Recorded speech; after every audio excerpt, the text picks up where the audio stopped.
안녕하십니까. GBS 청취자 여러분, 그리고 매일 복음 형제 자매님들. 오늘은 역사적인 날입니다, 저에게. 오늘은 한강 씨의 우리 노벨상을 받은 상, 소년이 온다. 소년이 온다. 물론 그 한 작가의 전체 인생을 통해서 상을 주는 거지만 어쨌든 데뷔하고 그 상 자체는 이 책을 통해서 받았습니다. 기도합니다. 성령 하나님. 오늘 한강 씨의 장편 소설 소년이 온다를 가지고 북톡을 합니다. 함께 하시고 정말 주님의 음성을 들을 수 있도록 도와주시옵소서. 감사하며 예수님의 이름으로 기도합니다. 자, 우리 이 먼저 한강 씨를 소개하자면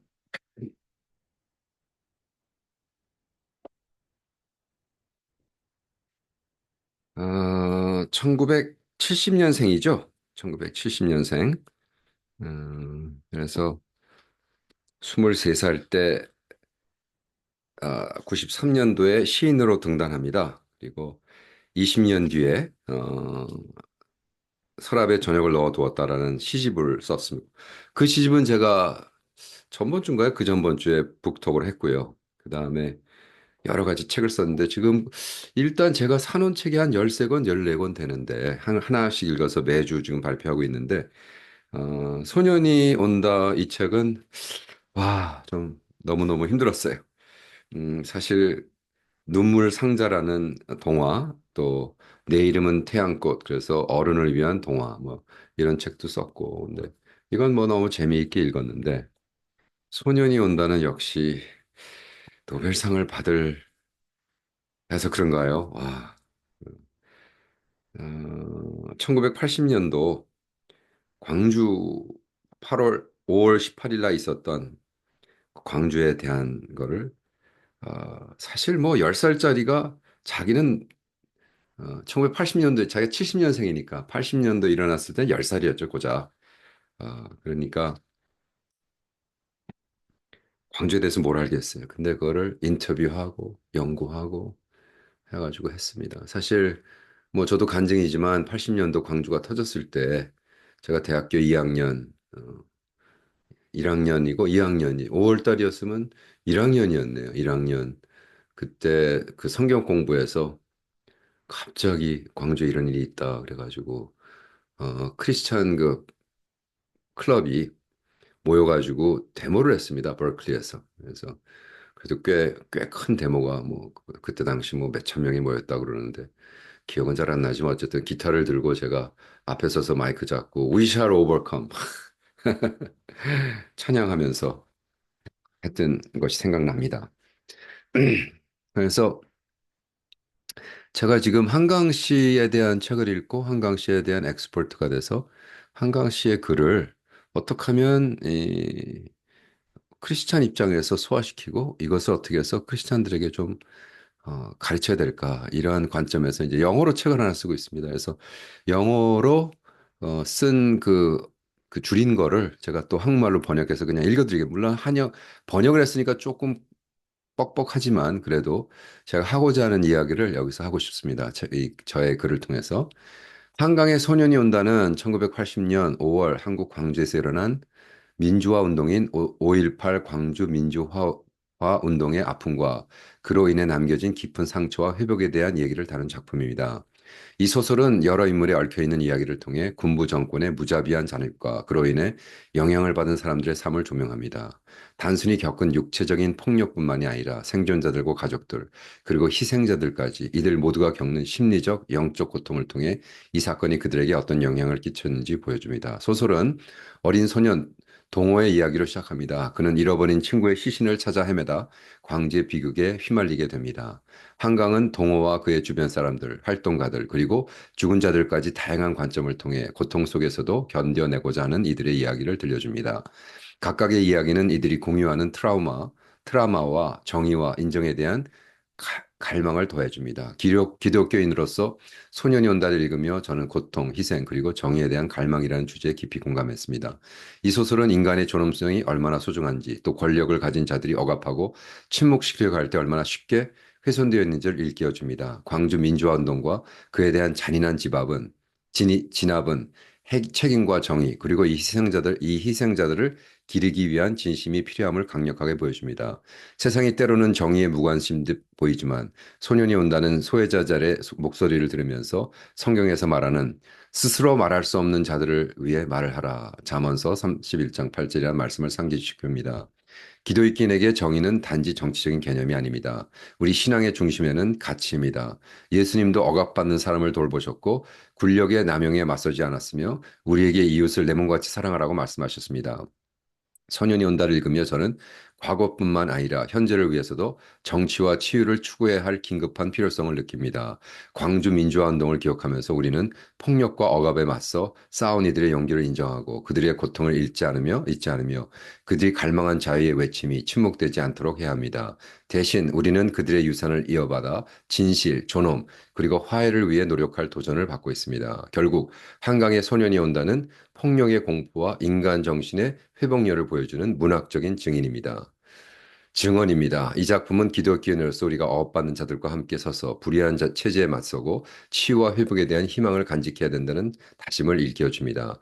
이 작품을 통해 한강은 잃어버린 이들의 기억을 기리며 우리 모두의 공통된 인간성을 상기시킵니다. 이는 평화와 정의, 구원을 갈망하는 인간성입니다.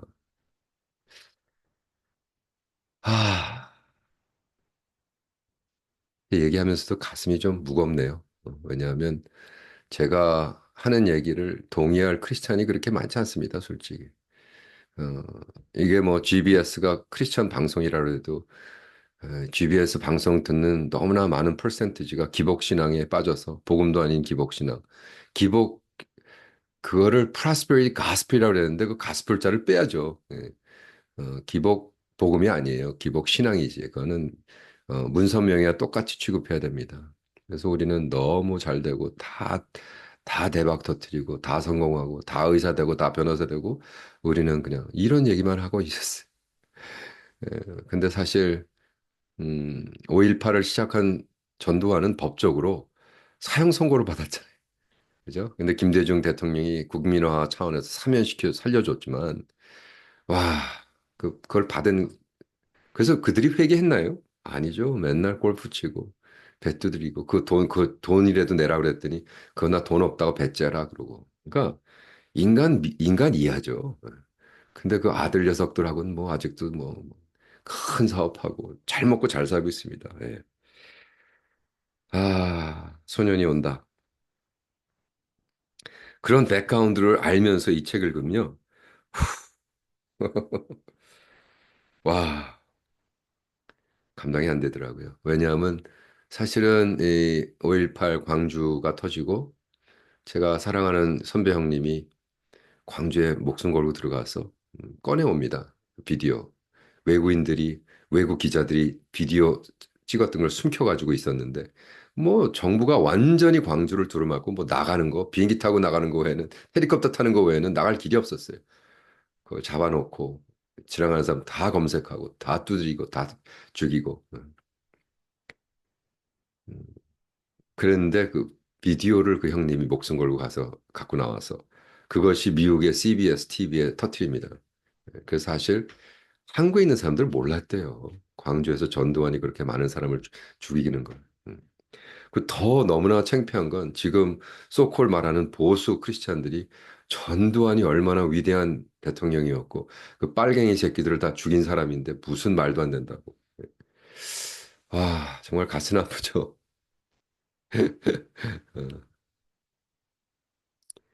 어떻게까지 이야기하냐. 보수 크리스찬들이 정치가 예술을 이용하고 예술이 특정 정치색을 띄어 인정받고 성공하는 대한민국의 현실에 대해 어떻게 생각하는지.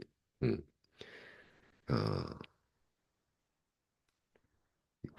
한강은 역사 왜곡 작가. 그러면서 노벨상 반대를 하는 보수 단체.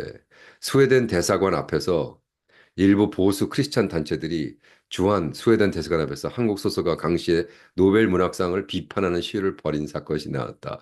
태극기 혁명 국민운동본부. 우리 태극기들이 문제인데 태극기 혁명 국민 운보 보수 단체는 지난 14일 서울 중구 스웨덴 대사 앞에서 집회를 열고 한강이 작품을 통해 대한민국 역사를 왜곡했다. 스웨덴이 좌정화된 한강을 노벨상 문학 수장자로 선정했다고 주장했다. 노벨상을 만든 알프레도 노벨은 스웨덴의 화학자로 스웨덴 한림원이 노벨상 수장자를 결정하는 역할을 한다. 이들은 또 이승만, 박정희, 전두환 대통령이 위대한 나라를 만들었는데 이 사람을 전부 제주 학살자, 광주 학살자로 왜곡된 글을 쓰는 사람에게 상을 주는 것이 맞냐. 스웨덴 한림원이 한국의 역사를 전혀 모르기 때문에 한강을 수상자로 선정한 것이라고 주장했다. 전두환 같은 살인자가 예, 위대한 대통령. 이게 지금 말하는 태극기 혁명 국민운동본부가 한다는 거예요. 여러분 왜 한국에 있는 젊은이들이 아, 저 꼰대들 개독교 대표들 그리고 교회를 떠나는지 알겠죠. 음. 근데 그거를 자꾸 얘기를 그 자체는 대화하지 않고 딴소리만 하니까 문제가 터지는 거죠. 여기에 이런 게 있습니다. 음,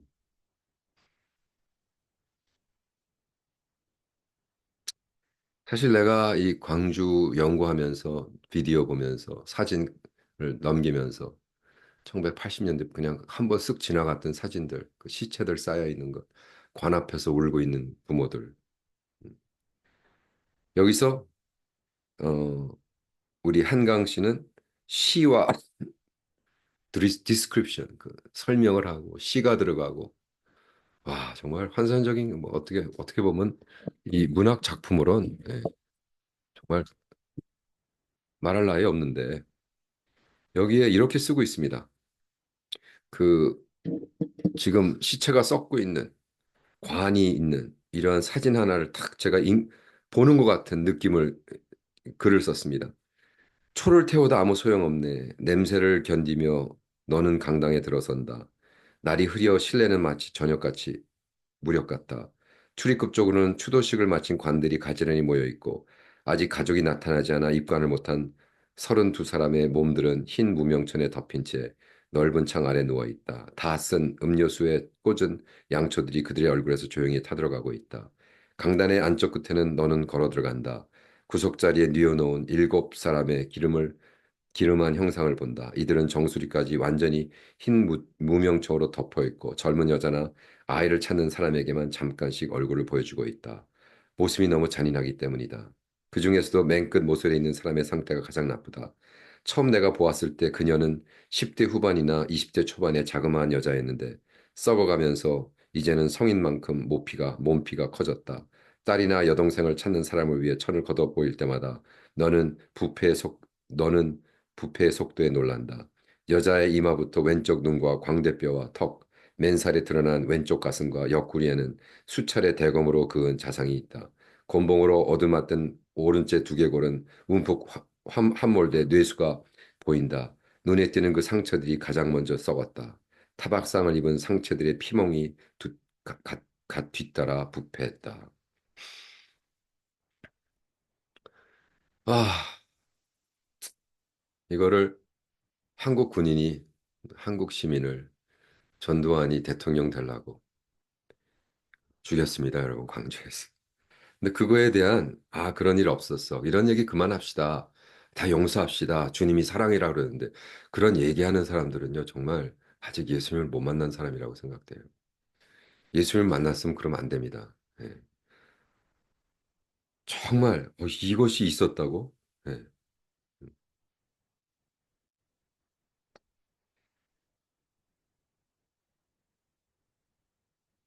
이젠 시신들이 다 여기로 온대. 총 맞은 사람이 너무 많아서 병원시는 자리가 없단다. 총검으로 목이 베어 붉은 목젖이 밖으로 드러난 젊은 남자의 얼굴을 교복 입은 누나가 물수건으로 닦아냈다. 군인들이 죽인 사람들에게 왜 애국가를 불러주는 걸까? 왜 태극기로 관을 감싸는 걸까? 마치 나라가 그들을 죽인 게 아니라는 듯이. 음. 군인들이 반란을 일으킨 거잖아. 권력을 잡으려고. 너도 봤을 거야. 한낮에 사람을 때리고 찌르고 그래도 안 되니까 총을 쐈잖아. 그렇게 하라고 그들이 명령한 거야. 그 사람들은 그런 걸 어떻게 나라라고 부를 수 있어. 이건 지금 시체들이 얘기하고 죽은 사람들이 얘기하고 시민들이 이야기하고 이런 얘기를 하는 거예요. 교회에 대한 얘기 나옵니다. 학교 앞 서점에서 문제집을 사려고 혼자 집을 나선 일요일이었다. 갑자기 거리에 들어찬 무장 군인들이 어쩐지 무서워 나는 천변길로 내려가 걸었다. 신혼부부로 보이는 성경과 찬송가 책을 손에 든 양복 입은 남자와 감색 원피스 차림의 여자가 맞은편에서 걸어오고 있었다. 날카로운 고함 소리가 몇 차례 위쪽 도로에서 들리더니 총을 메고 곤봉을 쥔 군 셋이서 언덕배기를 타고 내려와 그 젊은 부부를 둘러쌌다. 누군가를 뒤쫓아 잘못 내려온 것 같았다. 무슨 일입니까? 저희 교회에 양복 입은 남자의 말이 채 끝나기 전에 사람의 팔이 어떤 것인지 넌 보았다. 사람의 손, 사람의 허리, 사람의 다리가 어떤 것인지 할 수 있는지 보았다. 살려주시오. 헐떡이는 남자가 외쳤다. 경련하던 남자의 발이 잠잠해질 때까지 그들은 멈추지 않고 곤봉을 내리쳤다. 곁에서 쉬지 않고 비명을 지르다 머리채를 잡힌 여자가 어떻게 되었는지 너는 모른다. 덜덜 턱을 떨며 천변 언덕을 기어올라 거리로 더 낯선 광경이 펼쳐지고 있는 거리로 들어섰기 때문이다.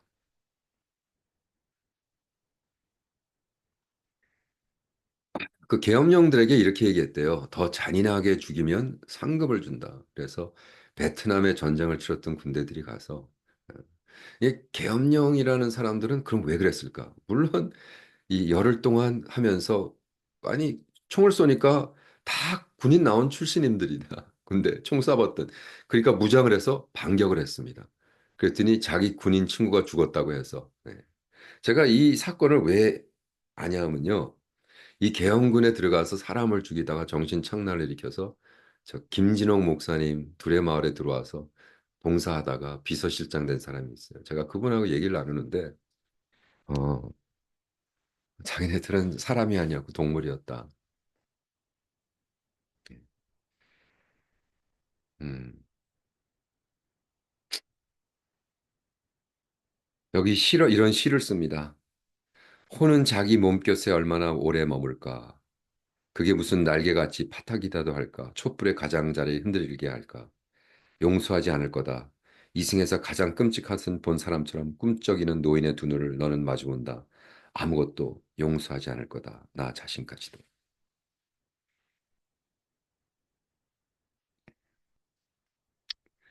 여기서 비극은 이 주인공의 누나가 교회를 열심히 다니고 했는데 그 죽은 얘는 자긴 솔직히 그런 기도를 할 수 없어서 못했다. 근데 너무나 안타까운 것은 예, 마지막 그죠? 마지막 장에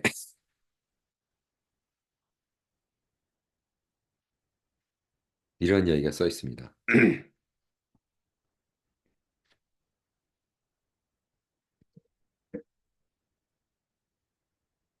그 동생의 동생을 이제 묻은 다음에 그는 아예 다른 사람과 같이 가지도 않았어요.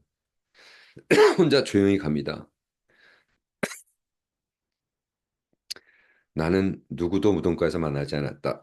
잠든 동생에게 메모를 써 식탁에 놓아놓고 잠든 동생에게 메모를 써 식탁에 놓아놓고 새벽에 아파트를 나왔을 뿐. 눈 덮인 무덤 속에서 마침내 그의 것을 찾아냈다. 그의 오른편과 왼편 무덤은 모두 고등학생들의 것이었다. 아마도 중학교 졸업 사진인 검은 동복 차림의 앳된 얼굴들을 나는 들여다보았다. 어젯밤 그의 형은 계속해서 말했다. 동생이 운이 좋았다고. 총을 맞고 바로 숨졌으니 얼마나 다행이냐고. 그렇게 생각하지 않냐고. 이상하게 열띤 눈으로 내 동의를 구했다. 동생과 나란히 도청에서 총을 맞았으며 동생과 나란히 묻힌 고등학교 학생 하나는 바로 안 죽어 살아있다가 확인 사살을 당했던 모양이다. 이장하면 보니 이장하면서 보니 이마 중앙에 구멍이 뚫리고 두개골 뒤쪽은 텅 비어 있었다고 말했다. 머리가 하얗게 센 그 학생의 아버지가 입을 막고 소리 없이 울었다고 말했다. 나는 가방을 열었다. 가지고 온 초들은 조년들의 무덤 앞에 차례로 놓았다. 한쪽 무릎을 세우고 쪼그려 앉아 불을 붙였다. 기도하지 않았다. 눈을 감고 묵념하지도 않았다. 초들은 느리게 탔다. 소리 없이 일렁이며 주황빛 불꽃으로 빨려들여 차츰 우묵해졌다. 한쪽 발목이 차가운 것을 나는 문득 깨달았다. 그의 무덤 앞에 쌓인 눈더미 속을 여태 디디고 있었던 것이다. 젖은 양말 속 살갗으로 눈은 천천히 스며들어왔다. 반투명한 날개처럼 파닥이는 불꽃의 가장자리 나는 묵묵히 들여다보았다. 이러면서 끝납니다. 제가 얼마나 많이 울었는지 모릅니다. 이 책 읽으면서. 그리고 참 불행스럽게도 이 소설에 캄보디아라는 단어가 딱 등장합니다. 정말 안 좋은 의미로. 음, 특별하게 잔인한 군인들이 있었다. 처음 자료를 접하다 가장 이해할 수 없던 것은 연행할 목적도 아니면서 반복적으로 저질러진 살상들이었다. 죄의식도 망설임도 없는 한낱의 폭력, 그렇게 잔인성을 발휘하도록 격려하고 명령했던 지휘관들. 1979년 가을 부마 항쟁을 진입할 때 청와대 경호실장 차지철은 박정희에게 이렇게 말했다고 전해진다. 캄보디아에서는 200만 명도 더 죽였습니다. 우리가 그렇게 못할 이유가 없습니다. 1980년 5월 광주에서 시위가 확대되었을 때 당시 군은 거리에서 비무장 시민들을 향해 화염 방사기를 발사했다. 인도적 이유로 국제법상 금지되어 있던 납탄을 병사들에게 지급했다. 박정희의 양아들이라고 불렸던 각별한 신임을 받았던 전두환은 만에 하나 도청이 함락되지 않을 경우 전투기를 보내 도시를 폭격하는 수준을 검토하고 있었다. 집단 박포 직전인 5월 20일 오전 군용 헬기를 타고 와 그 시에 땅을 밟은 그의 영상을 보았다. 젊은 장군의 태어난 얼굴, 성큼성큼 헬기를 등지고 걸어와 마주 나온 장교와 힘차게 악수를 나눈다. 이 글들은 꼭 그 김은 씨의 칼의 노래라는 거랑 비슷합니다. 그리고 너무 비극인 것은 캄보디아의 비극을 이야기하면서 캄보디아란 나라는 진해 백성 200만을 죽였는데 이 정도는 죽여야죠. 그리고 죽인 다음에 이것이 빨갱이가 했다고 뒤집어 씌우는. 음.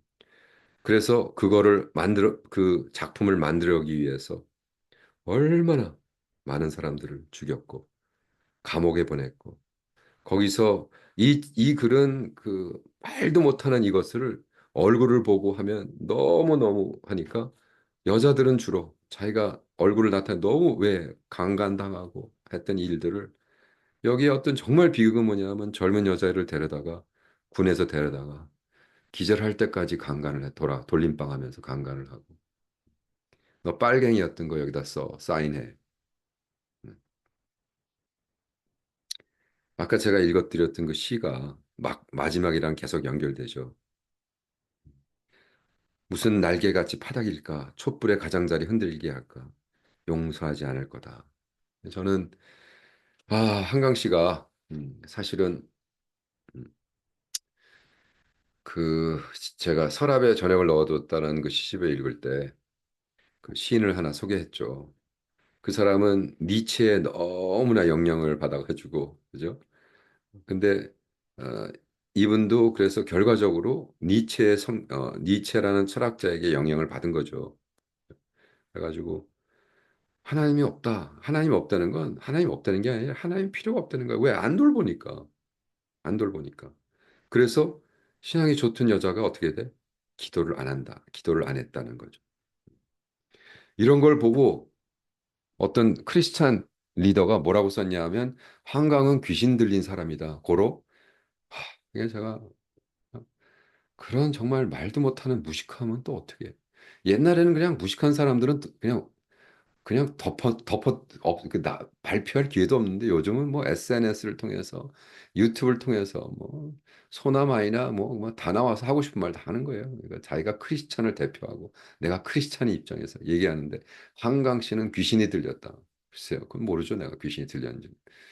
그러나 예수를 안 믿는 건 확실한 것 같은데 그렇다고 해서 이 사람의 책을 읽으면 사람들이 디프레스가 된다. 그래? 그러면 다 귀신 들렸나? 그러니까 너무 기본이 안 돼 있는 사람들이 아니 왜 한국의 사람이 노벨상을 받았는데 태극기 혁명 국민운동본부에서는 데모를 하냐고요. 그죠? 와, 우리 어, 피스 노벨상 받을 때도 또 우리 보수파들이 데모를 했거든요. 주면 안 된다고. 음,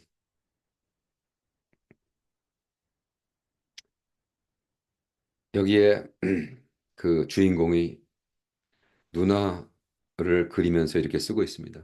죽은 영혼이 쓴 글입니다. 뼈가 드러난 몸들의 흔적은 어느샌가 멀어져 더 이상 어른거리는 글자리가 느껴지지 않았어. 그러니까 마침내 자유였어. 이젠 우리 어디론데 갈 수 있었어. 어디로 갈까? 나는 자신에게 물었어. 누나한테 가자.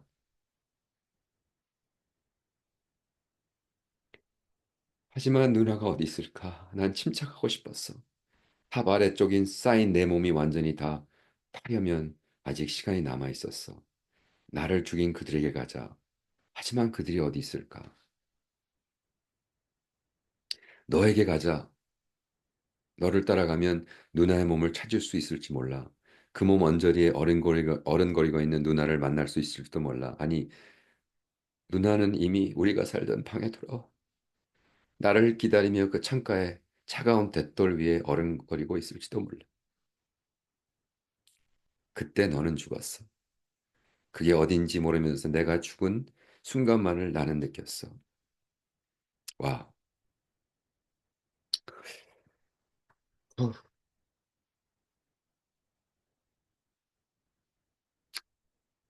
여기에 시를 하나 더 읽어드릴게요. 뭐 다른 거는 아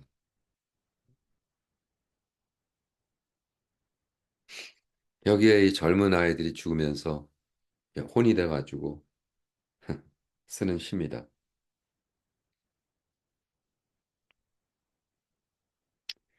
썩어가는 내 옆구리를 생각해. 거길 관통한 총알을 생각해. 처음엔 차디찬 몸뚱이 같았던 그것. 순식간에 뱃속을 휘젓는 불덩이가 된 그것. 그게 반대편 옆구리에 만들어 놓은 내 모든 따뜻한 피를 흘리게 한 구멍을 생각해. 그걸 쏘아보낸 총구를 생각해. 차디찬 방아쇠를 생각해. 그걸 당긴 따뜻한 손가락을 생각해. 나를 조준한 눈을 생각해. 쏘라고 명령한 사람의 눈을 생각해. 그 시를 마치고 이렇게 씁니다. 그들의 얼굴을 보고 싶다. 잠든 그들의 눈꺼풀 위로 어른거리고 싶다. 꿈속으로 불쑥 들어가고 싶다. 그 아마, 그 이마, 그 눈꺼풀들을 밤새 건너다니며 어른거리고 싶다. 그들이 악몽 속에서 피 흐리는 내 눈을 볼 때까지, 내 목소리를 들을 때까지 왜 나를 쐈지? 왜 나를 죽였지?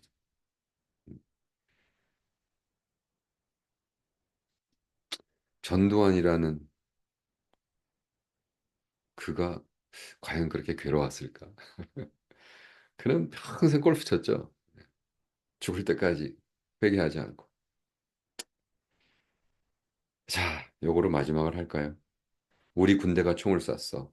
넉나간 듯 중얼거리는 널 행렬의 앞에 더 앞으로 잡아들였는데 우리 군대가 총을 쐈어. 금방 울음을 터뜨릴 것 같은 너를 힘껏 끌어나가며 난 노래했었는데 목이 터져라 애국가를 따라 불렀는데 그들이 내 옆구리에 뜨거운 불덩이 같은 탄환을 박아 넣기 전에 저 얼굴들은 하얀 페인트로 지워버리기 전에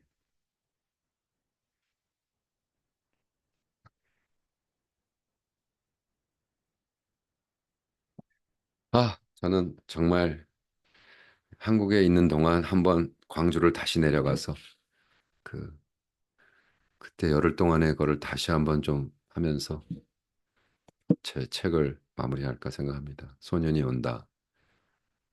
영어로도 이제 우리 애들이 좀 읽었으면 좋겠고 음, 정말 너무나 가슴 아픈 현실인데 그거를 좀 어떻게 우리 크리스찬인들이 승화시키고 어떻게 하면 정말 정의로운 일을 하고 그죠? 어떻게 하면 전두환을 애국자로 만들고 말하는 그 그지 같은 개독교 사람들에게 어떻게 내가 반대해서 좀 글을 쓸까? 저도 묵상 중입니다. 제가 무슨 노벨상을 받는 건 아니고요. 저는 한강 씨의 시와 한강 씨의 이 글들을 좀 크리스찬 입장에서 사죄하는 마음으로 책을 쓰면 좋겠습니다. 여러분 또 다음번 북톡에 뵙겠습니다.